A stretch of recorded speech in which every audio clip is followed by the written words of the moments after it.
Bonjour et bienvenue dans les ateliers de podcasting. Aujourd'hui, nous vous proposons un format en partenariat avec l'association de Lalande de Fronsac, Escale 33.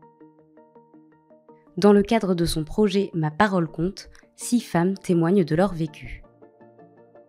Des récits difficiles mais nécessaires, 6 podcasts qui montrent des parcours différents et portent un message d'espoir.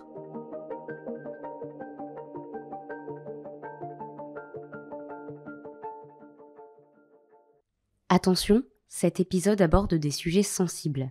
Pour en savoir plus, vous pouvez vous reporter à sa description.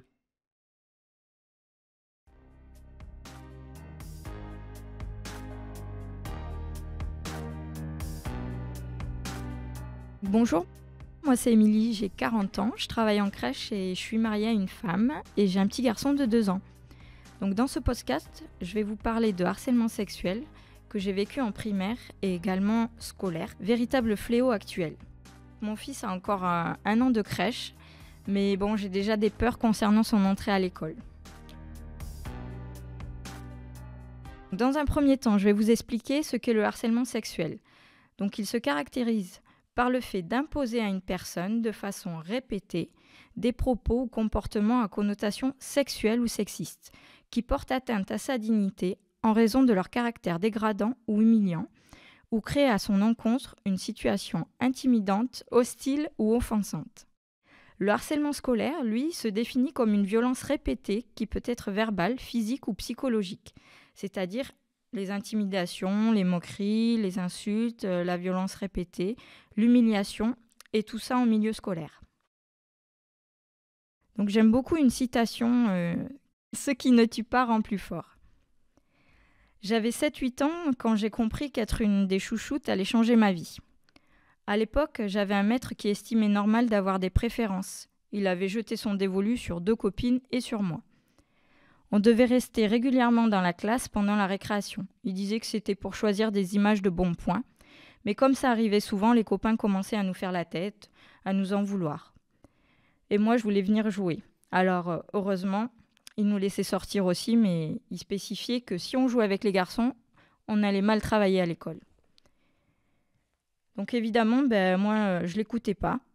Je jouais avec mes copains, mais j'avais droit au regard noir en rentrant dans la classe. Je me souviens aussi qu'il ne voulait pas qu'on aille à la boum organisée par mon autre maîtresse lors d'une fin d'année scolaire. J'y suis allée quand même. Je suis aussi allée au sport qu'il avait organisé, mais bon, il n'était pas content.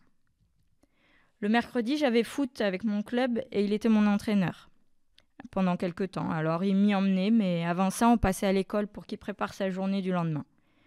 Une fois, j'étais avec une copine et j'en avais marre qu'il nous colle. Alors je lui ai dit « Viens, on va se cacher sous le bureau de la maîtresse ». Et là, il n'a pas été content du tout. Il était même très en colère. On se faisait toute petite, on parlait même pas et on encaissait. Il était omniprésent dans ma vie parce qu'il se faisait ami avec tout le monde. Tous les parents, et personne voyait le mal.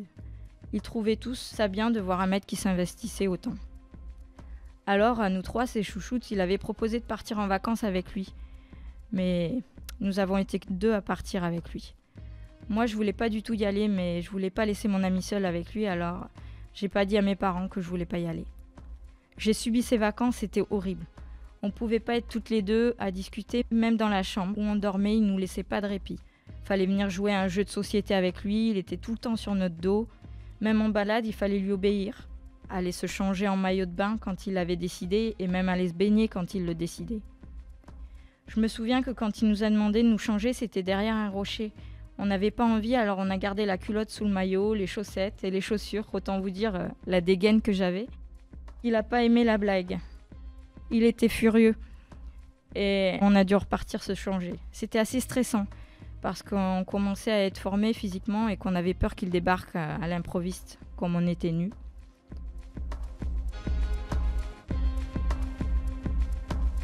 Et puis, mon entrée au collège est arrivée. Alors, je l'ai vécu comme une libération.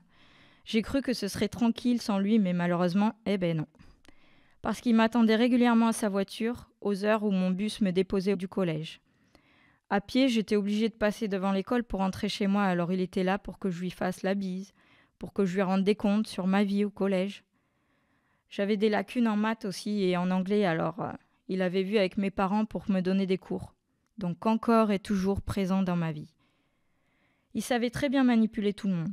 À chaque anniversaire, j'avais des cadeaux qu'il m'envoyait, ainsi que des cartes postales avec une signature reconnaissable entre 1000.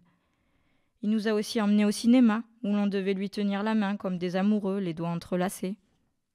Ça me dégoûte, j'avais envie de vomir, mais j'avais peur de lui, j'osais rien dire. Il m'amenait souvent, juste lui et moi, voir les matchs des Girondins de Bordeaux parce que j'étais une grande fan, et même les entraînements, donc on faisait plein de photos. Et là pareil, je devais lui tenir la main comme un couple, le temps d'arriver au stade. Une fois j'ai refusé, prétextant que j'avais froid aux mains, pour les garder dans mon manteau. Eh bien il m'a fait la tête toute la soirée.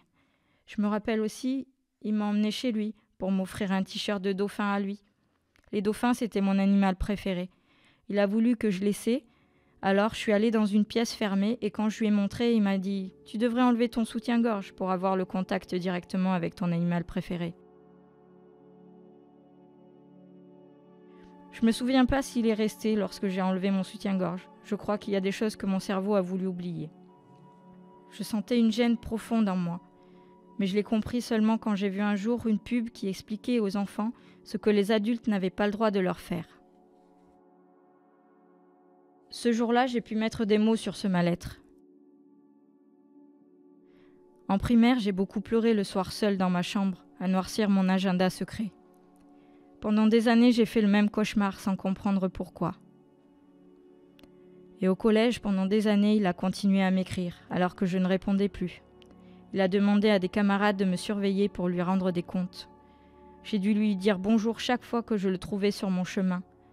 Je ne sais plus quand j'ai arrêté les cours à la maison, mais c'était un soulagement, parce qu'il posait souvent sa main sur ma cuisse lorsqu'il me donnait les cours.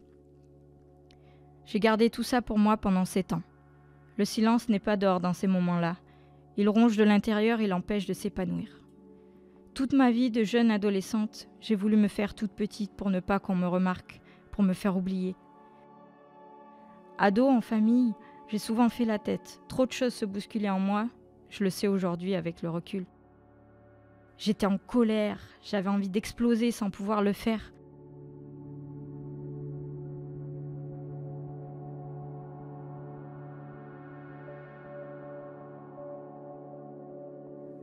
Un jour, on est venu frapper à ma porte et mes parents ont ouvert. Et c'était pour me demander s'il s'était passé des choses comme des tapes sur les fesses. Il y en avait eu, oui, et je les avais limite oubliées. À ce moment-là, je m'en suis voulu de ne pas avoir parlé, mais j'avais peur d'être jugée, peur qu'on ne me croie pas. Il était tellement aimé. Alors je m'en veux parce que j'ai pas parlé et qu'il y en a eu sûrement avant moi, mais à cause de moi, il y en a eu après moi. J'ai apporté à leur plainte mon témoignage qui n'a pas été pris en compte, malgré des preuves, quand ils m'appelaient ma princesse sur les cartes postales. Je n'avais pas vu de psychologue à l'époque, alors ils ont préféré mettre de côté ce que j'avais dit. Ça m'a mis très en colère. J'ai trouvé ça dégueulasse. J'écrivais déjà beaucoup, mais là, je me suis lâchée. J'ai déversé ma haine sur chaque page, mais aussi ma tristesse, parce que ça me prouvait que ma parole ne valait rien. Alors, j'ai beaucoup écouté Diams. Je me retrouvais en elle, une femme dans le rap à l'époque, il fallait du courage. Oser mettre un coup de pied dans la fourmilière, c'était ce que j'aurais voulu faire. Et je la remercie parce que, grâce à elle, j'ai osé affirmer mes différences et je les assume. Ma famille m'a soutenue, accompagnée et supportée, parce qu'il n'est pas toujours simple de comprendre. Ce que j'ai vécu fera toujours partie de moi. Ces temps de silence, ça marque. Ces temps où je me suis sentie oppressée à la limite de ne plus pouvoir respirer. Aujourd'hui, je n'ai plus de colère ni de haine. J'en veux à personne.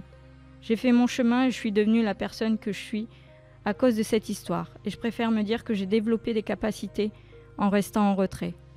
Je suis fière de moi, d'avoir fait front et de m'être relevée de tout ça. L'écriture est une chance dans ma vie, parce que ça m'a aidée à ne pas sombrer. Et le podcast, maintenant, me donne la parole. C'est la continuité désormais. Le silence ne domine plus. Faire du bruit, finalement, c'est exister. Et actuellement, je n'ai plus peur de ça. Je pense qu'on s'oriente vers les métiers de l'enfance jamais pour rien. Pour moi, c'est un peu comme réparer ce qui s'est cassé en moi. Je me sens responsable. J'ai l'impression d'être là pour les protéger, c'est viscéral. D'être là où tout a commencé. Nos enfants seront les adultes de demain, et il est très important de les observer dans leur environnement pour les accompagner au mieux dans leur construction d'eux-mêmes. En France, les chiffres révèlent que 800 000 à 1 million d'élèves seraient victimes de harcèlement, soit entre 6 à 10% d'entre eux. Le constat date de janvier 2023. Il y a du harcèlement scolaire à tous les âges, et je ne veux pas qu'on minimise ce qui peut se passer en maternelle ou en primaire. Il faut que les directeurs d'établissement soient plus vigilants. Évidemment, l'école me fait peur, parce que je sais à quel point les enfants entre eux peuvent être porteurs de mots et d'actes blessants. Nos enfants se construisent dès leur naissance, et même bien avant, pendant la grossesse. Leur estime d'eux dépend de nous, à notre façon de les aider. L'école est charnière, il est donc important que les adultes soient 2 fois plus vigilants. Nous sommes là pour les protéger, nous en tant que parents, mais vous, enseignants et accompagnants, on vous confie nos enfants. Vous avez le devoir de faire attention à eux, en plus de votre enseignement. Alors, que pouvons-nous faire ensemble pour les aider au mieux sans cette violence ? Nous devons travailler ensemble et pas les uns contre les autres. Alors à tous ceux qui vivent le harcèlement scolaire, mais également le harcèlement en tout genre, tenez bon. Dites-vous que vous n'êtes pas seul. Et parlez, la parole est libératrice. Ou écrivez, mais s'il vous plaît, faites du bruit.